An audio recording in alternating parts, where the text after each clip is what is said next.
Hey guys, welcome to my channel, and today we're going to take a look at another horrible case with you. Domestic violence, unfortunately, was not uncommon at all times, and often victims, for various reasons, prefer to silently tolerate this attitude to themselves. And the domestic tyrant, feeling his impunity, can overstep any boundaries. The worst thing in such situations is that children can become victims. A few years ago, the case of young Tyly Palmer shook the whole of Australia with its extraordinary cruelty and monstrous coincidence of circumstances. When a child from one dysfunctional family fell into another family, even more terrible and cruel.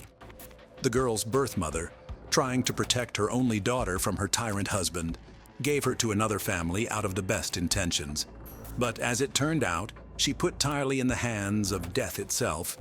The case under consideration is quite complex and ambiguous. There were several criminals, and all of them were members of the same family. At the same time, the investigation came to the conclusion that almost all of them were victims of domestic tyranny themselves. And now I will tell about everything in order. A girl from a dysfunctional family. Tyly Alicia Rose Palmer was born in a small Australian town, Logan City, Queensland, in April 2003. Unfortunately, the conditions in which the girl grew up were far from ideal. The head of the family abused hot drinks, was a man hot-tempered and aggressive. He repeatedly beat his wife in front of the child and at times got to the daughter herself. The girl was constantly under stress, lived in an atmosphere of fear and oppression. It is not surprising that over time she began to regularly run away from home, so as not to hear the endless scandals of parents and not get under the hot hand of the father. About why the girl's mother, Cynthia Palmer, did not leave the man who abused her and her daughter, we can only guess. However, instead, the young woman chose to give her only child to another family, believing that this would be better. Subsequently, Cynthia repeatedly stated that it was a forced measure and that she was very sorry about it, but at that time to do otherwise could not, because she herself was hostage to circumstances. But there is another version, told by neighbors of the dysfunctional family. According to some reports, Cynthia herself is addicted to alcohol.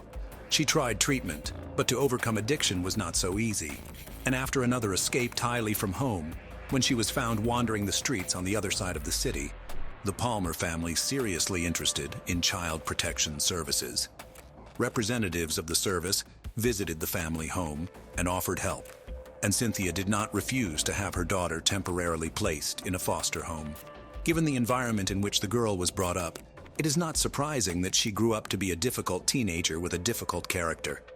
Therefore, finding her a foster family was not an easy task. She was constantly running away, loitering and begging on the streets, disobeying her guardians, doing everything in her own way.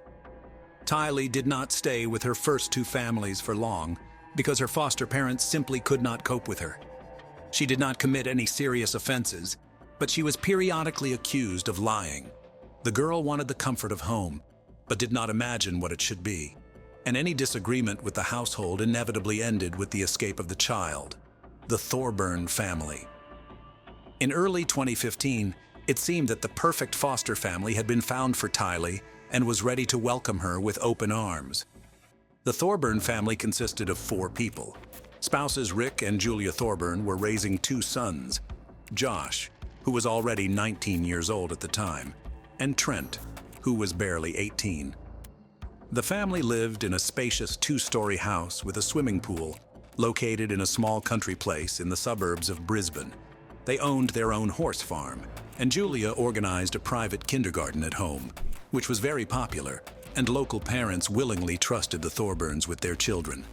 The family was considered well-to-do and prosperous, well-regarded in their home state, and trustworthy.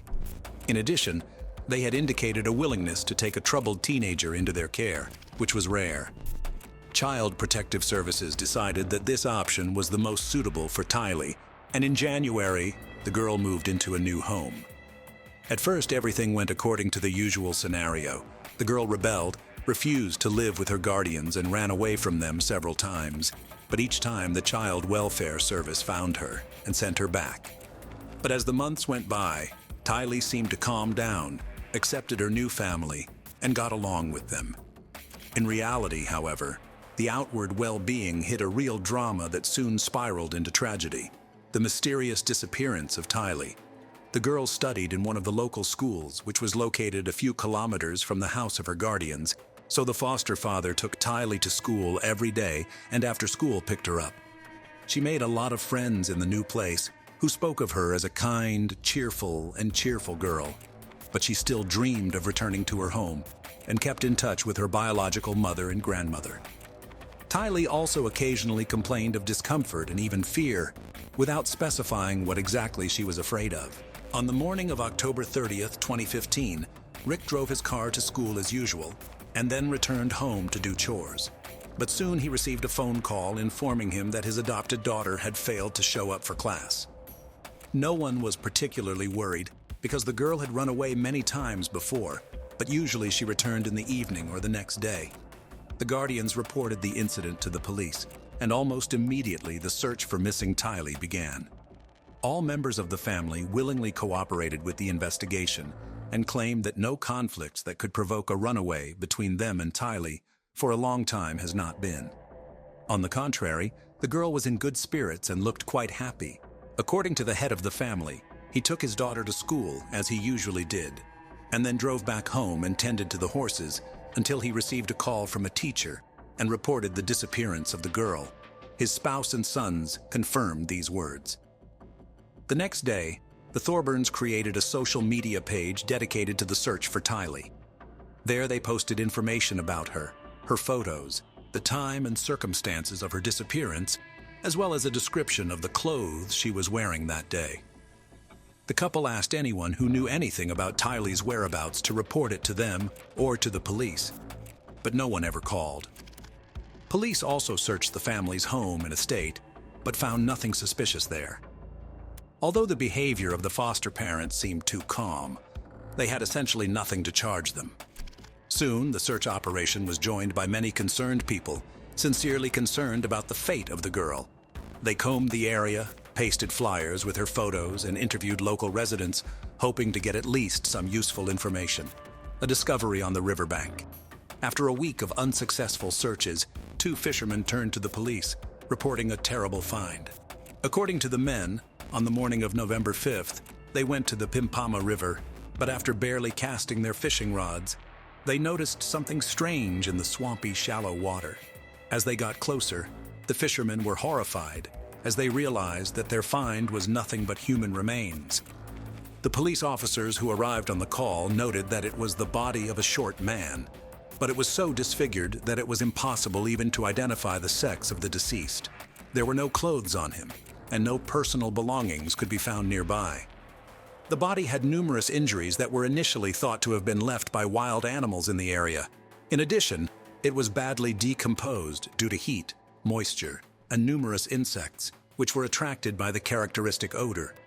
The gruesome find was sent for examination, where it was determined that it was a girl whose approximate age was between 12 and 16 years old. Then the police collected information about all missing young people recently, and soon the corpse was identified. It was Tyly Palmer, which for almost a week the whole city was looking for. The cause of death was impossible to determine because the body had been in the water for a long time. But experts speculated that Tyly died of asphyxiation after discovering that her hyoid bone had been crushed. The most horrifying thing, however, was that the injuries, which were initially suspected to be animal bites, could have been inflicted by a person even before Tyly's death.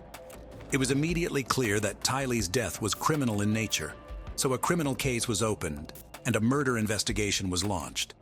But the investigation was moving very slowly because no serious leads could not be found yet, which meant that the process could take months or even years, or turn into another unsolved crime. The case quickly gained publicity, so to say goodbye to the dead girl came almost a quarter of the city's population. People carried flowers, soft toys, and balloons to the place where the memorial service was held. On November 14th, the body of young Tyly was cremated. Tyly's birth mother gave a series of interviews to reporters in which she openly accused Child Protective Services of criminal negligence that led to the tragedy. The strange Thorburns, the foster family, willingly cooperated with the investigation from the beginning, but their behavior raised certain suspicions. The last person to see the girl alive was supposedly Rick, but no one could confirm that he actually brought his foster daughter to school on the morning of October 30th. His spouse and sons claimed to have seen Tyly get into the car. Surveillance cameras along the route to the school also showed the car traveling in that direction, but no footage of Tyly leaving her guardian's car could be found anywhere. None of the teachers or classmates saw the girl that day, either at school or on school grounds. Tyly seemed to have vanished, although investigators had growing doubts that Palmer was even in the car. Family members occasionally confused their testimony about the events of that day, but insisted that everything was as it always was and there was nothing to portend trouble. Unchildren's secrets. As part of the investigation, dozens of children and teenagers were interviewed, with whom the deceased went to the same school and was friends. All spoke positively about her, but noted that recently Tyly had been worried about something, but she could not or was afraid to talk about it. A few days before the tragedy, Tyly asked a classmate to shelter her for a while. She said she was in trouble and the guardians would kill her. These words were not taken seriously, and the friend, though she felt sorry for her, could not bring someone to her house for a sleepover without parental consent. The other girl mentioned that Palmer had told her her secret. She was in love with the youngest of the Thorburn brothers, 18-year-old Trent. Moreover, she even bragged that they were romantically involved and would be together in the future. The latter revelation sounded rather strange because Tyly was only 12 years old, and a relationship with an older brother, even an adopted one, seemed something unlikely, like a childish fantasy.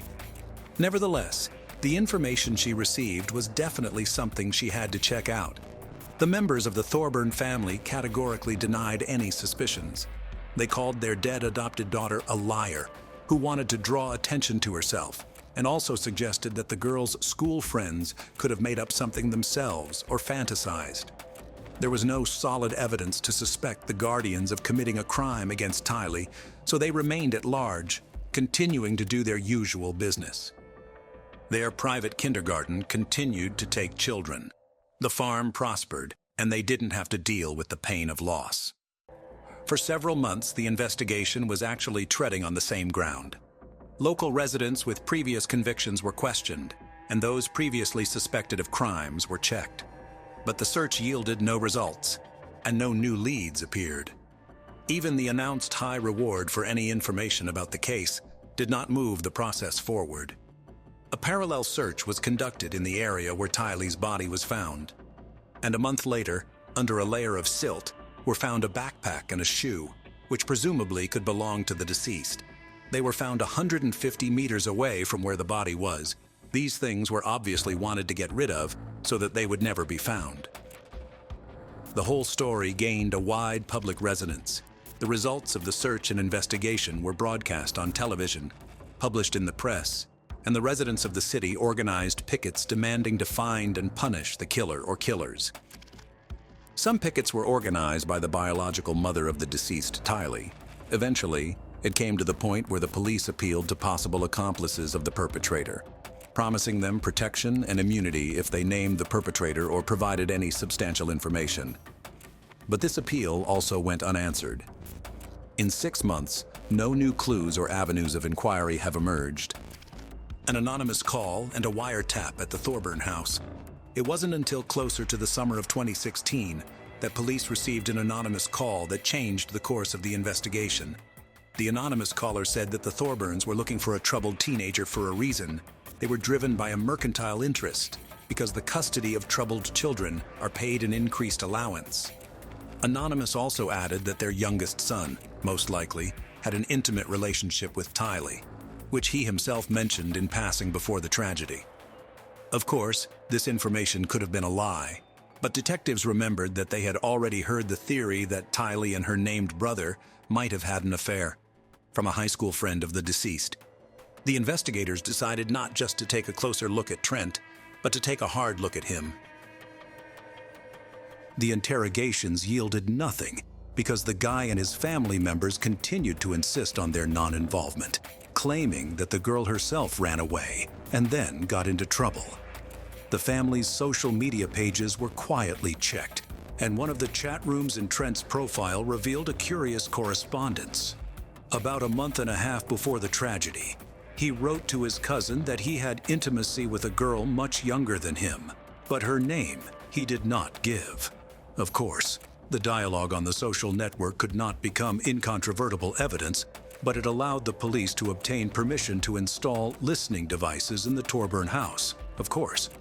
Without their knowledge already in the first few days, the wiretaps yielded shocking results on the recordings. The family members could be heard working out their version of events in detail, so that their stories coincided in the smallest detail. The head of the family taught his household what to say and how to behave. And from the mouth of the mother sounded such phrases as, "Dad made this decision to save us. We'll have to live with it. Never, never tell anyone or anything, no matter what happens." Several times Rick threatened his family members, and it was obvious that they were afraid of him because they knew that his father could go from words to action at any moment. There was still not enough direct evidence, but the Thorburns' blue card, which gave them permission to work with children, was almost immediately canceled, so the private kindergarten had to be closed. The wiretaps soon provided confirmation that the youngest of the brothers had indeed been intimate with Tyly. In fact, it happened regularly for several months, and in October, he told his mother that Tyly was showing signs of pregnancy. If this hunch had been confirmed, Trent would have gone straight to jail for having an affair with young Tyly. That's when Julia told her husband everything, and Rick decided to take matters into his own hands. On the day of the tragedy, Julia and her sons went to Brisbane early in the morning, ostensibly on business. It was supposed to serve as an alibi for them, and Rick stayed home with his adopted daughter. When the mother and heirs returned home in the evening, it was already known that the girl was missing, and the head of the family said that he had solved the problem. Without specifying details, arrest and investigation based on the records obtained, all members of the family decided to re-interview, and the police also decided to search Rick's car, in which he allegedly drove his adopted daughter to school on the day of her disappearance. And then it turned out that the car was sold almost immediately. After the tragedy, the vehicle was tracked down, and a detailed inspection of it revealed old, washed-out traces of blood in the trunk. DNA analysis revealed that the blood belonged to the murdered Tyly. After that, the last doubts were dispelled, and the Thorburns were taken into custody. They were questioned separately, and Trent was the first to speak. It turned out that he had tricked Tyly into seducing him, telling her about his feelings, promising that they would always be together, and Tyly, in love with him, believed it, and even bragged to her friends at school that she was in a real relationship.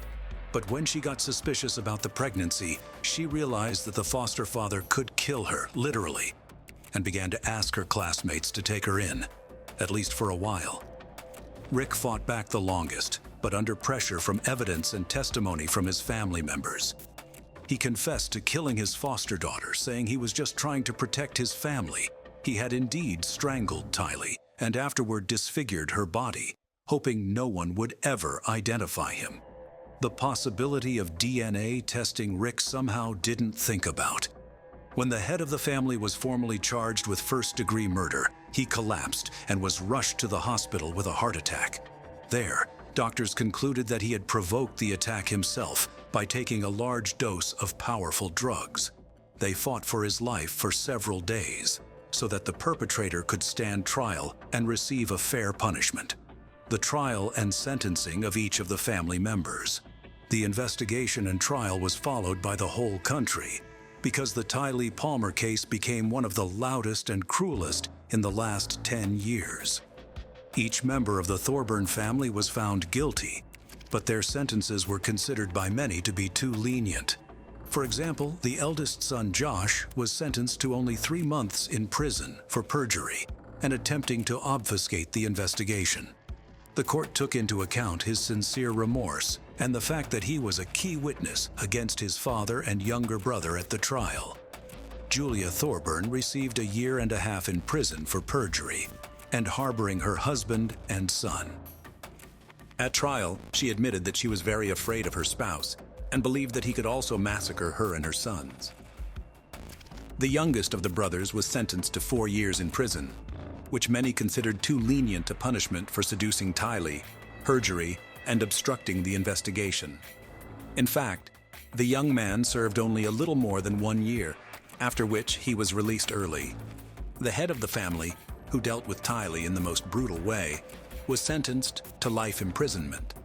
He himself pleaded guilty to all counts, noting that he was very sorry for what he had done. Rick kept repeating that he was driven by the desire to protect his family, but he himself does not understand how he could go to such a crime. After the final verdict, Tyly's birth mother gave an interview in which she said that none of the punishments for her daughter's killers she would have considered harsh enough, but the day of the verdict marked the end of her fight for justice. And today we're going to take a look at another horrible case with you.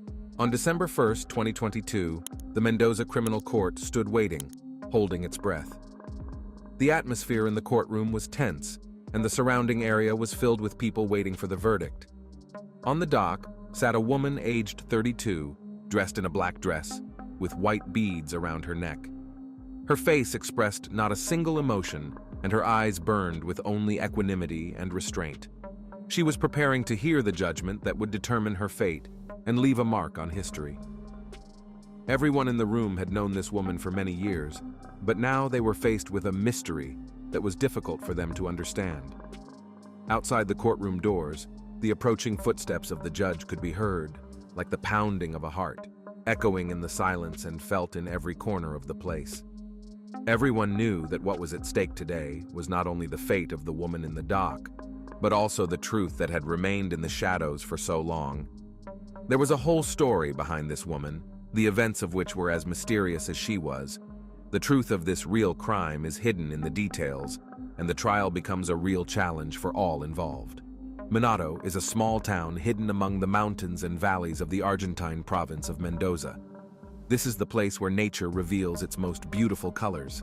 In autumn, the streets are sprinkled with golden leaves, and the mountain peaks are painted in shades of orange and red. The residents of Marital know each other well, and everyone can tell the biography of their neighbors. Here, people share joys and sorrows, support each other in difficult moments, and celebrate important events together. In this secluded place, among the mountains and valleys, Rolando and Karen Oviedo began a romance that would later shake Marital and all of Argentina.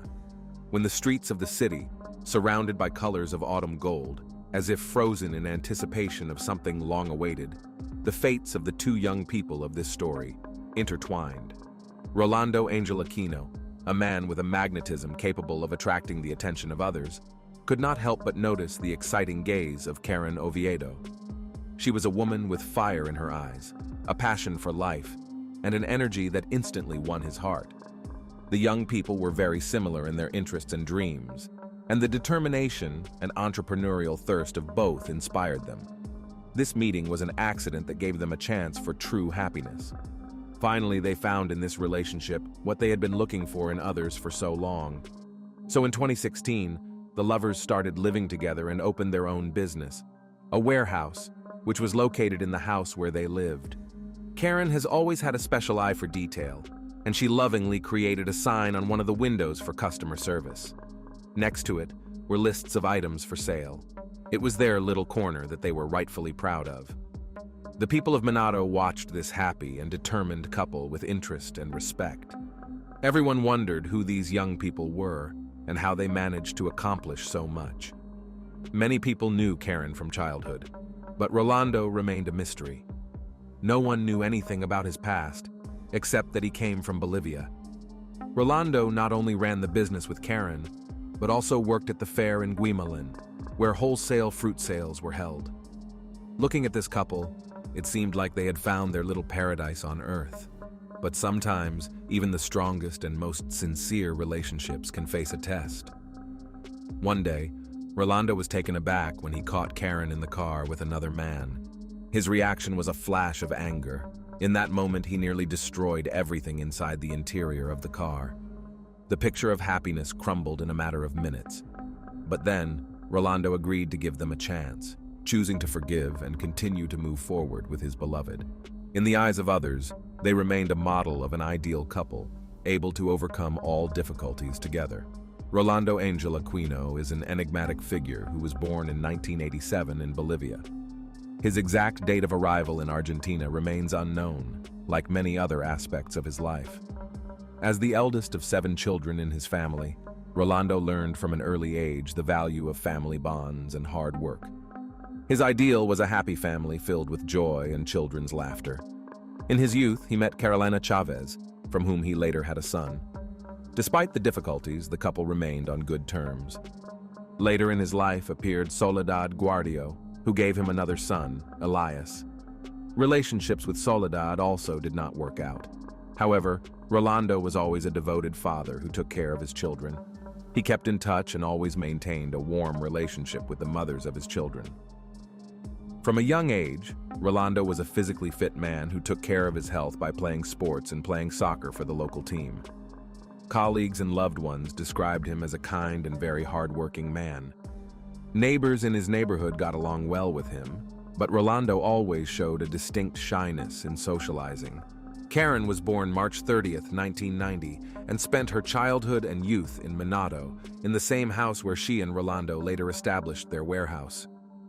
She was well known among the locals as an outgoing and open-minded woman. Like Rolando, Karen dreamed of a happy and successful family with a caring and devotedly loving man. However, it took her some time to find the one man with whom she could build her happiness. Before meeting Rolando, Karen had already attempted to create a happy relationship that resulted in the birth of 2 wonderful girls.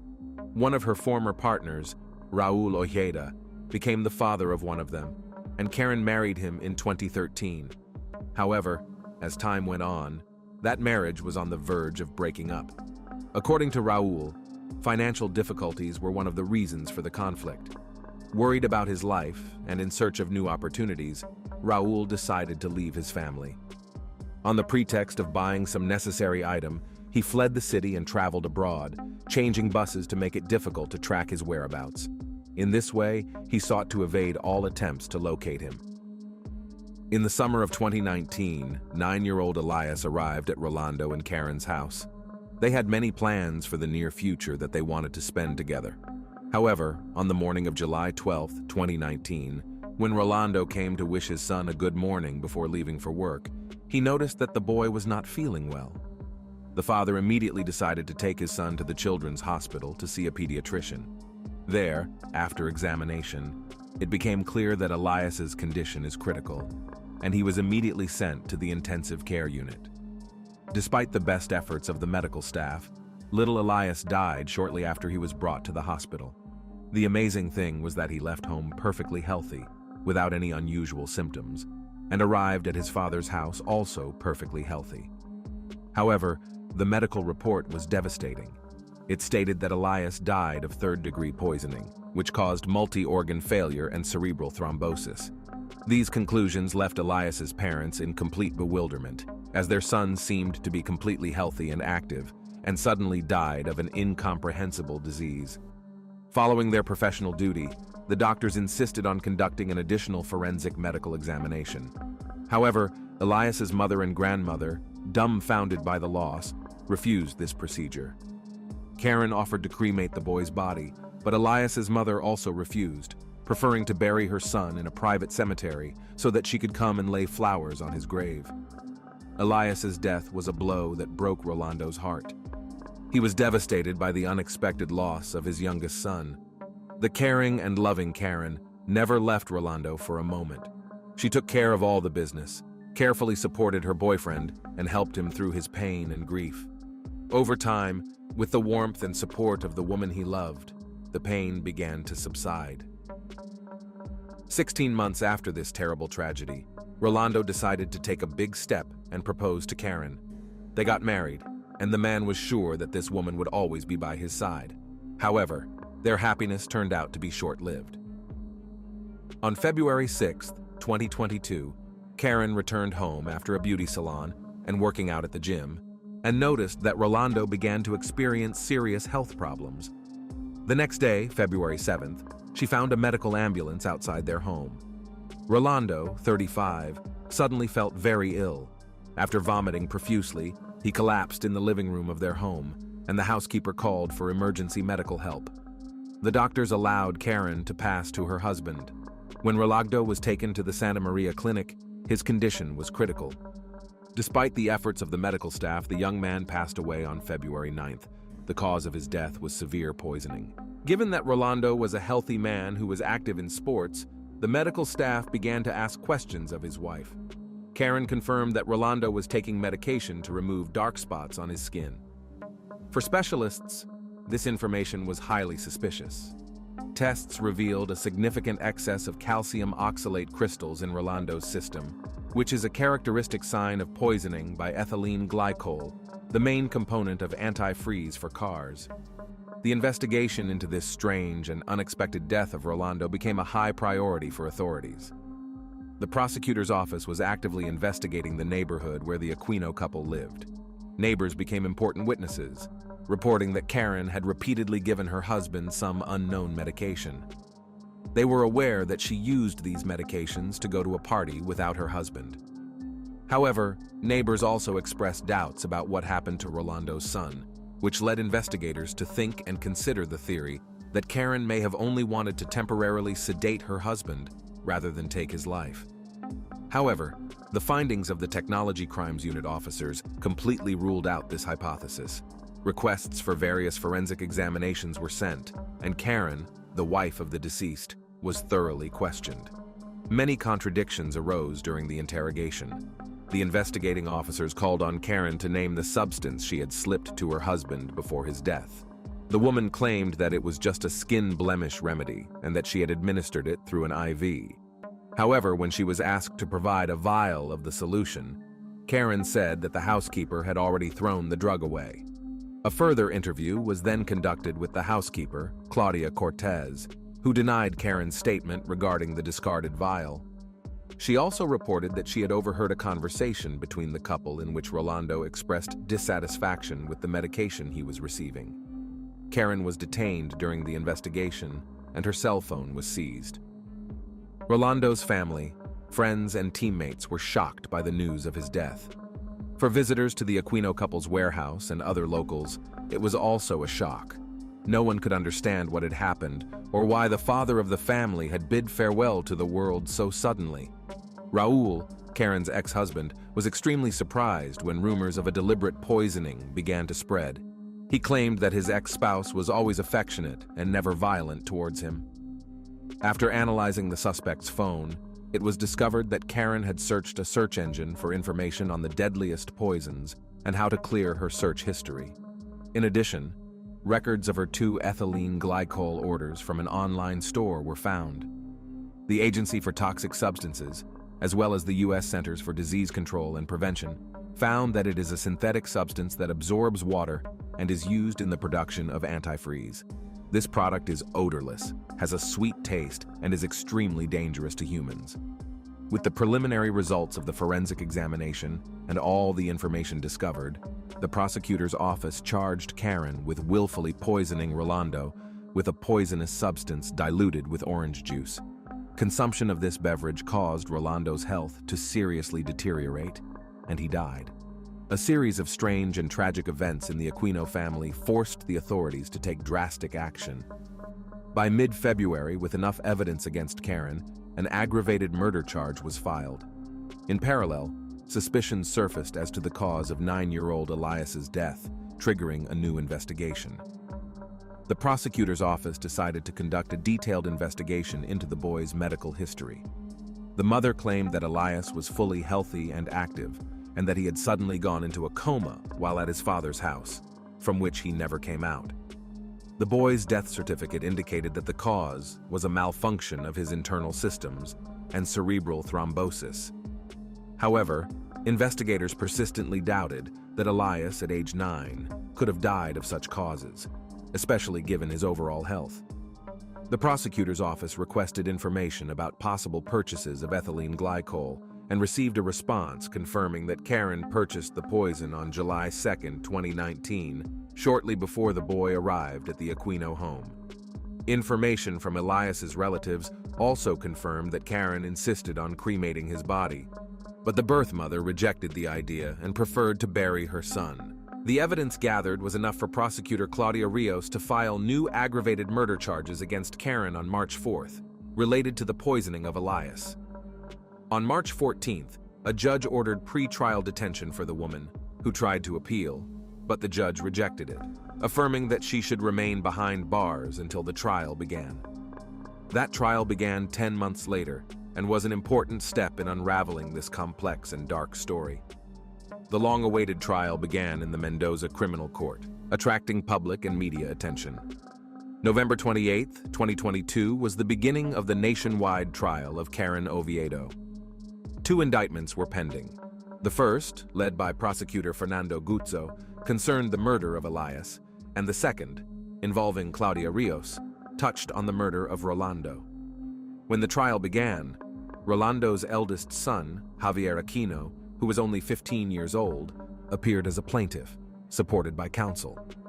Prosecutor Guzzo argued that Karen killed first Elias, and then his father by giving them ethylene glycol mixed with orange juice. This led to the severe poisoning and death of the son and father. Karen's defense representatives sought to refute the charges against her. They argued that Rolando was violent and abusive to their client, and that there was no credible evidence to support the allegations. The defense also stressed that Karen had no motive for the murder. Why would she kill Elias? Obviously, little Elias could not have posed a threat.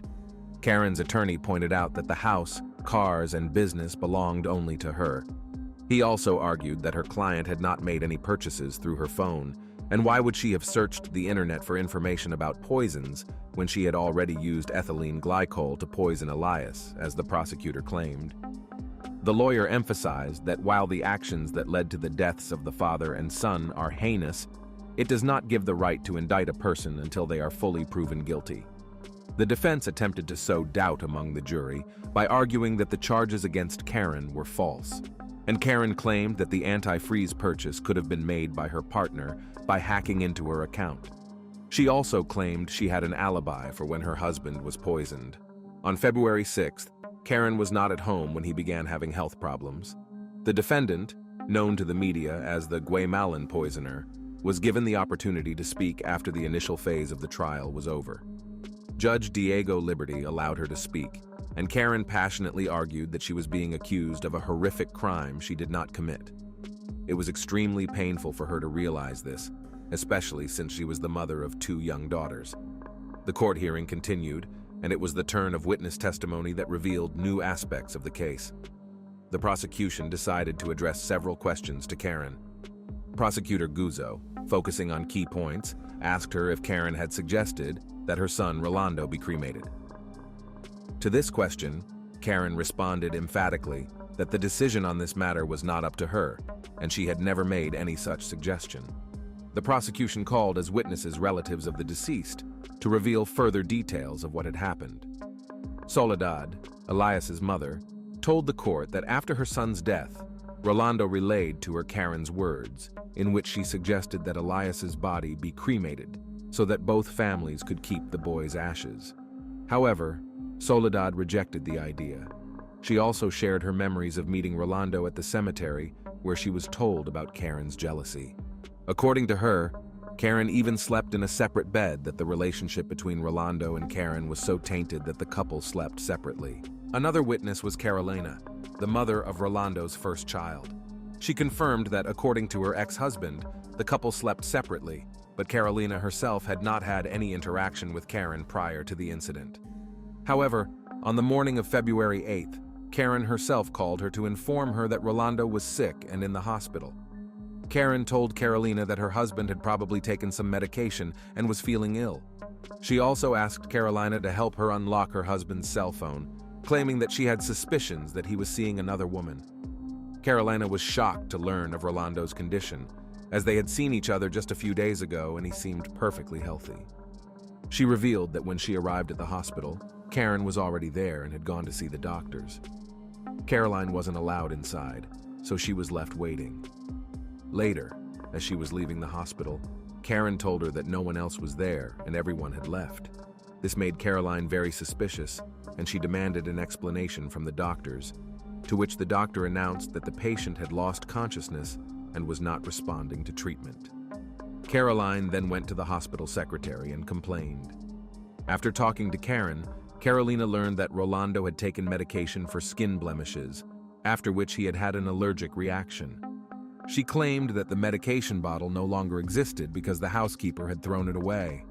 All these details added to the mystery of this complex case.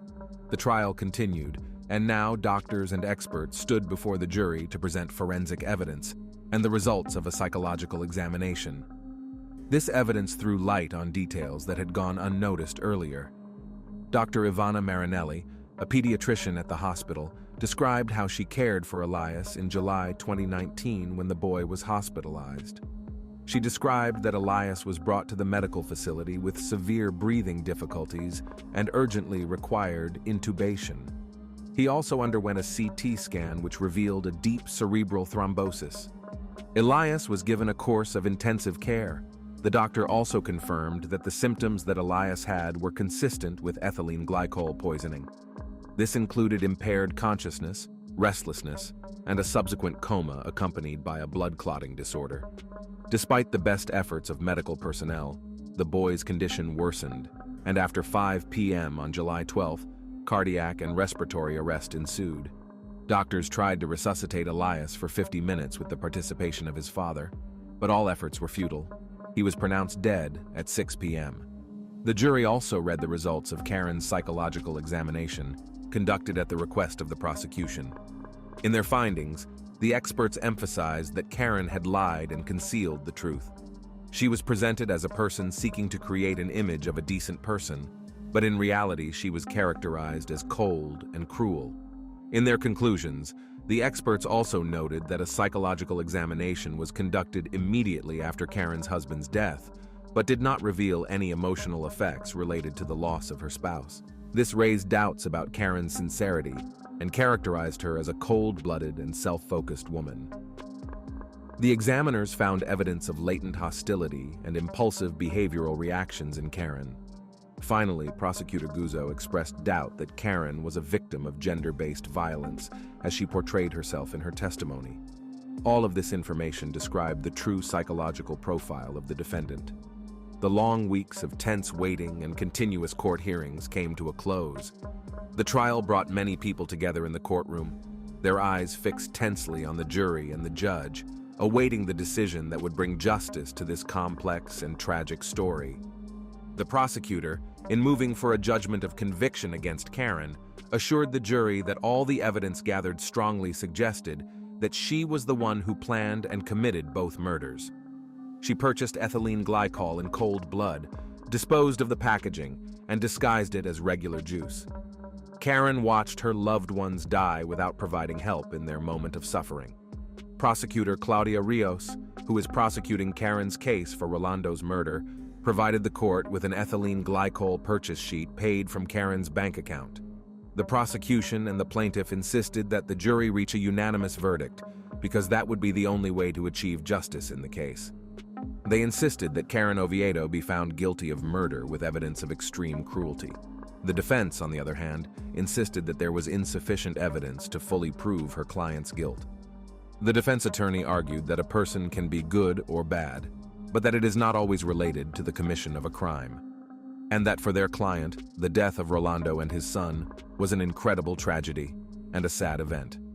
However, despite the arguments of the defense, Karen Oviedo has put herself on the list of Argentine criminals who poisoned their victims. After a long silence and tense waiting for the verdict, the jury made their decision. They handed down a unanimous verdict. Karen Oviedo was found guilty of killing Elias and committing the crime with particular cruelty. She was also found guilty of Rolando's aggravated death by insidious procedure. Karen, standing in her black outfit with white beads around her neck, listened to the verdict without apparent emotion. The jury reached a guilty verdict. She was awarded a life sentence in prison. Karen Oviedo, the woman in the dock, tried to escape punishment for the treacherous murders that shook society and left many unsolved questions. Her plans to cremate the bodies of the victims may have been her last attempt to escape the punishment she deserved. However, despite her tricks, the court and jury did not give in and rendered a just verdict. So why did Karen Oviedo kill her loved ones? That remains a mystery. She had everything she needed to be happy. Perhaps the motive lies in the depths of her own soul, in jealousy, self-interest, pride. Karen refused to admit her guilt, which is why the motives behind this horrific crime remain unclear. Karen Oviedo will now face long years behind bars, pondering what dark forces may have so badly ruined her and those around her. This is a story that reminds us that even the closest of relationships can hide terrible secrets and mysteries, and that true love and loyalty must always come first.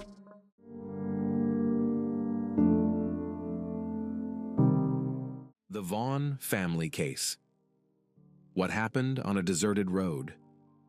On June 14, 2007, on a highway near Bluff Road, police found a car parked on the side of the road with the breathless bodies of a 34-year-old woman named Kimberly Vaughn and her 3 children, 12-year-old Abigail, 11-year-old Cassandra, and 8-year-old Blake. All of them died from gunshot wounds fired at almost point-blank range. The only survivor, the head of the family named Christopher Vaughn, was only lightly wounded. He claimed that he was shot by his wife, who, in his opinion, took the lives of their children and settled the score. However, Christopher could not say anything concrete, because he allegedly had a sudden memory lapse. The case was investigated for 5 years before the final verdict was handed down, but some people to this day doubt the justice of the verdict. The story is still a hot topic on popular television talk shows, raising a lot of questions, and we'll try to get to the bottom of it all from the beginning. Kimberly Phillips and Christopher Vaughn. The couple lived together for more than a decade, raised 3 children, and their family seemed happy and friendly from the outside. Kimberly Vaughn, maiden name Phillips, was born in a small town of St. Charles, Missouri, in December 1972. She grew up in a fairly well-to-do family, where in addition to her were 2 daughters, Jennifer and Elizabeth. By the way, Jennifer was the twin sister of our heroine. The Phillipses did not save on education and all-round development of their daughters.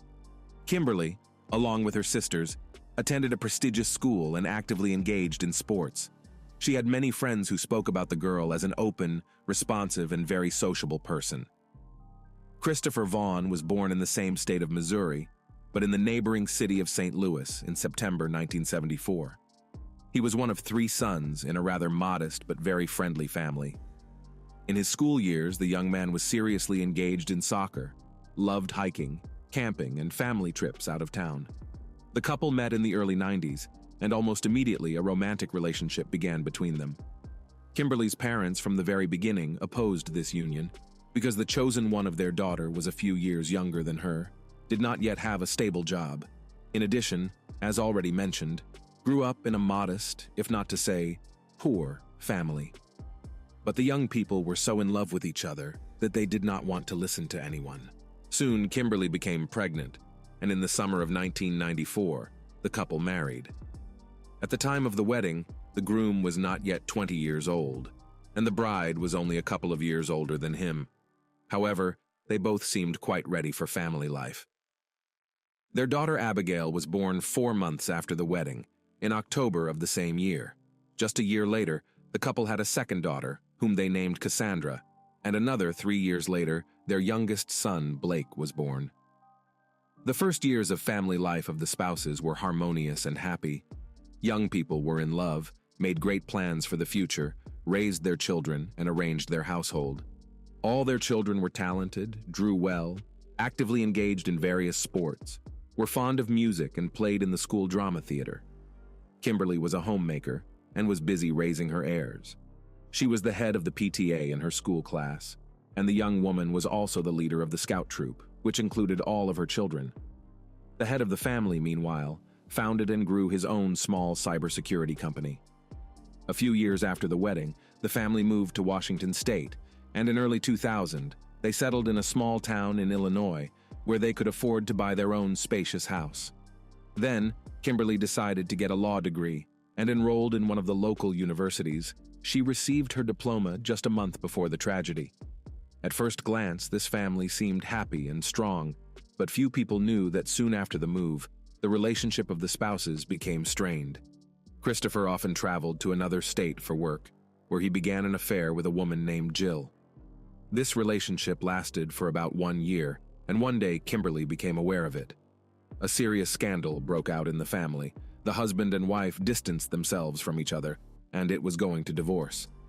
But having weighed all the pros and cons, the couple decided to keep the marriage for the sake of their children. Husband and wife tried their best to pretend that everything was fine, but the tension between them gradually increased. Kim no longer trusted her chosen one, jealous of him, and constantly suspected of cheating, as it would later turn out not unreasonably.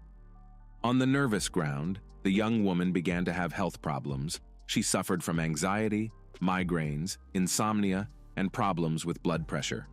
Kimberly was forced to seek medical attention and was prescribed several types of medications to alleviate her condition.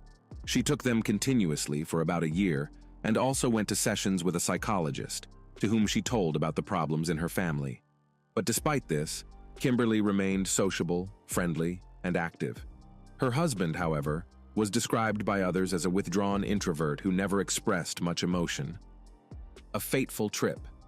In June 2007, on the eve of their 13th wedding anniversary, the couple decided to organize a family trip to an amusement park in Springfield, Illinois. Christopher chose the place, and the rest of the family members supported his idea. So, in the early morning hours of June 14th, the whole family, after settling into their SUV, hit the road.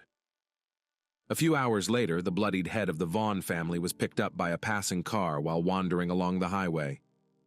Christopher was wounded in the leg. He calmly reported that he was shot by his wife, but could not add anything else, because he allegedly had a sudden lapse in memory. According to the victim, he and his family were driving to an amusement park, but his wife got carsick in the car and asked him to stop.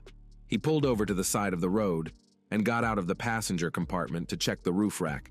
Then he heard a gunshot, and after that everything happened like a horror movie. Christopher realized that his wife had fired, saw blood running down his leg, and ran away, comatose and oblivious to the children in the cabin, until he was picked up by a random car. Christopher was unable to pinpoint where his SUV had been left, but police tracked it down almost immediately. They found 4 bodies in the car with gunshot wounds. Each had been shot twice, except Kimberly, who had been killed with a single shot to the head. Christopher admitted that he had a gun at home, which had probably been loaded and carried by his wife. In Christopher's opinion, she was the one who took the lives of their children, shot him, and afterward settled the score with her life.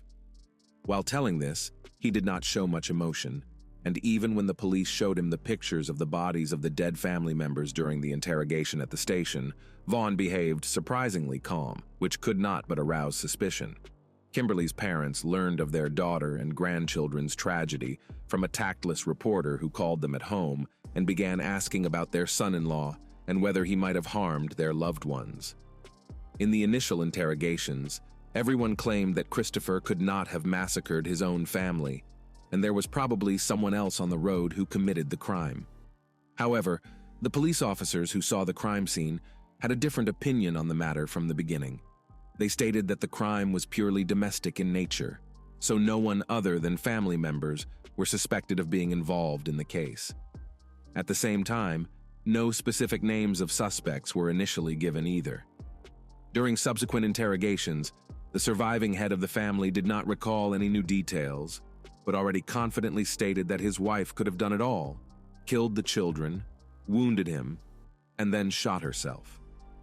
Christopher believed that the pills she had been taking for the past year were to blame, as well as the crisis in the relationship because of his infidelity, which they could not overcome. Vaughn wrote off the loss of memory as shock, and for the same reason he did not immediately call the police or the emergency services, but just rushed away, not noticing the pain in his wounded leg. His words sounded unconvincing, but that wasn't enough to take Christopher into custody. The family's home was searched, and the couple's laptops were seized for inspection. While the preliminary investigation was underway, Christopher remained at large and was busy organizing the funeral of his wife and children. The funeral ceremony was scheduled for June 23rd and was held in one of the city's funeral homes. A large number of people came to pay their last respects, and almost all of them noticed the tension between the Vaughn and Phillips families. Soon a police car pulled up to the building, and just before the funeral service began, Christopher was arrested on charges of murdering his family. He himself behaved calmly and went silently with the police, but his parents were quite outraged at what was happening. They lamented the fact that their son was not even allowed to say goodbye to his wife and children, while his guilt had not yet been proven. As this difficult case had already received a lot of press coverage, members of the Vaughn family suggested that Christopher's arrest at the funeral was done in order to attract even more public attention. At the same time, the Phillips family was quite happy about this turn of events.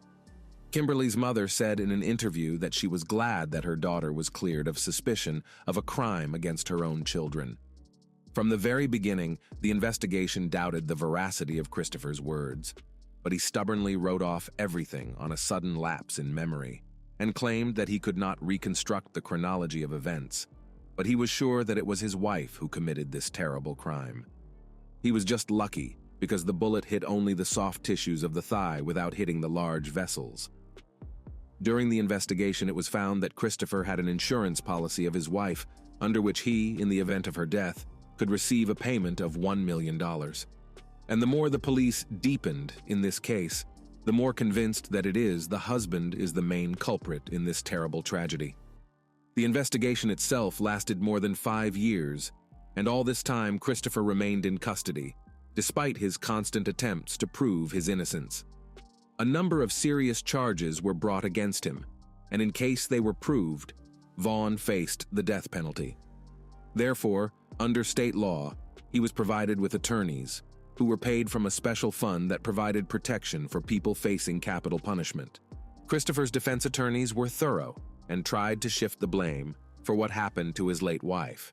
They gathered evidence that Kimberly suffered from a number of mental disorders, which she developed against the background of the crisis in the marriage, associated with the infidelity of her husband and the resulting health problems, and the drugs she was taking allegedly made her condition worse rather than better. Lawyers almost succeeded in proving that it was the wife who took a loaded gun from home on a family trip, massacred the children, wounded her husband, and then shot herself in the head. The evidence and materials provided seemed to support this version.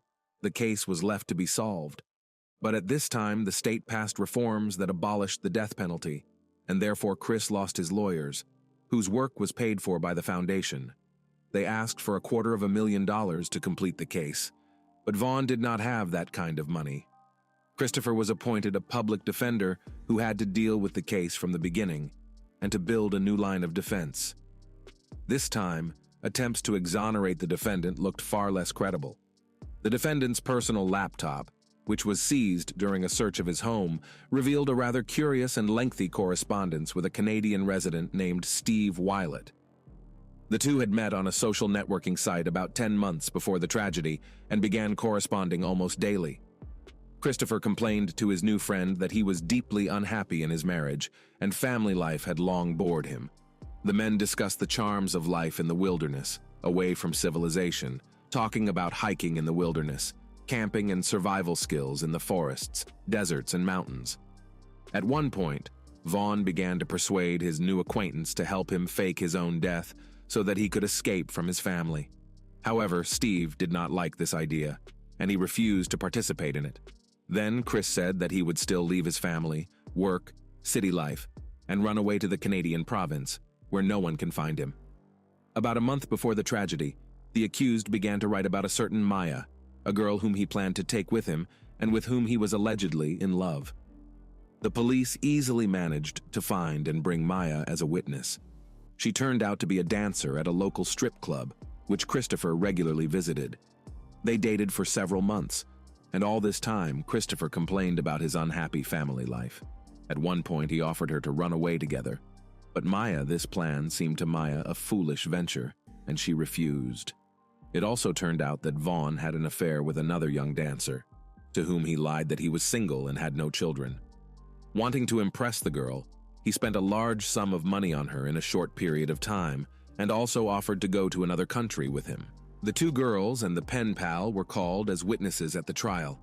Their testimony showed that the defendant did not seek to save his marriage at all, but was going to run away, taking one of his mistresses with him.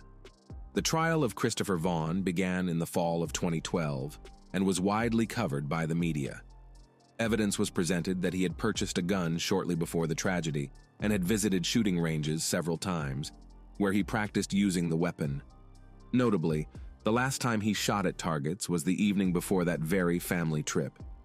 Experts also found that the shot in Christopher's thigh was made almost at point-blank range, while he himself claimed that his wife shot him when he got out of the car, while Kimberly remained inside the car. In addition, the bullet holes on Christopher's jacket raised many questions. According to the prosecutors, such a trace could have been left by a single bullet if the gun was fired while wrapped in his jacket. But this assumption could not be proven. But one of the most important pieces of evidence was Kimberly's bloodstains on her husband's clothes. If Christopher, as he claimed, left the car while his family was still alive, how did the blood of his wife, who he said had shot herself already after he ran for help, get on his clothes and shoes? In addition, Kimberly's own blood was not on the murder weapon or on her hands, which would be impossible if she had actually shot herself in the head with the gun to her chin. But there was a drop of her husband's blood on the thumb of her hand. On top of that, there were several searches on Christopher's work computer for detailed staging of the crime scene. Kimberly's physician also testified at the trial, stating that the young woman suffered from insomnia, headaches, and high blood pressure, for which she was prescribed a number of medications, but that she had no bad thoughts or desire to harm herself or others. The defendant was found guilty on each of the counts charged. For such a horrific crime, Christopher was sentenced to 4 life sentences, 1 for each family member, with no possibility of ever being released. Shortly after such a harsh sentence was handed down, Vaughn unexpectedly stated that he remembered in great detail the events of that day and had not lost his memory at all. According to him, shots rang out after he left the car, but he did not immediately realize what was happening. Then he saw the bodies of the children, and at that moment, his wife shot him in the leg. She shouted that it was all his fault, and then put a bullet in his head. The new testimony of the convict had no effect on the verdict, because it sounded more than ridiculous. However, Christopher's parents have been actively trying to justify their son in the eyes of the public. For several years, they regularly take part in all sorts of talk shows, give interviews and blogs in social networks, where they talk about how unhappy in marriage was their heir.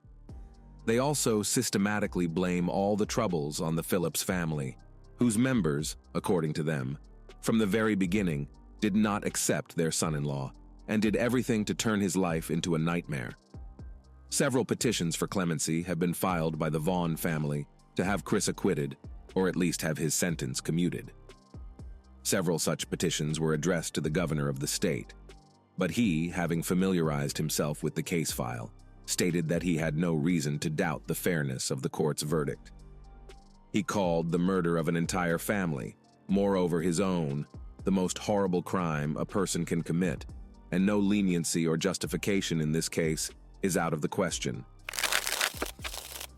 Thanks for watching, guys. Jack was with you. Subscribe to the channel, there are a lot of shocking stories ahead.